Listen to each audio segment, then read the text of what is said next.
ایک عورت کہتی ہے کہ شادی کے 17 سال بعد میں اس نتیجہ پر پہنچی کہ مرد خدا کی خوبصورت ترین مخلوق ہے۔ وہ اپنی جوانی کو اپنی بیوی اور بچوں کے لیے قربان کرتا ہے۔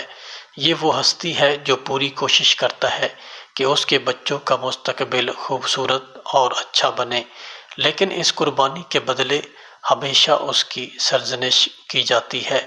اگر کبھی فریشمنٹ کے لیے گھر سے باہر قدم رکھے تو بے پرواہ، اور اگر گھر میں رہے تو سست اور بیکار۔ اگر بچوں کو غلطی کی وجہ سے ڈانٹے تو وحشی۔ اگر بیوی کو نوکری سے روکے تو متکبر اور رعب جمانے والا۔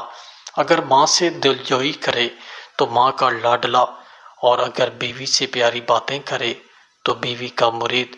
اس کے باوجود مرد دنیا کی وہ ہستی ہے جو اپنے بچوں کو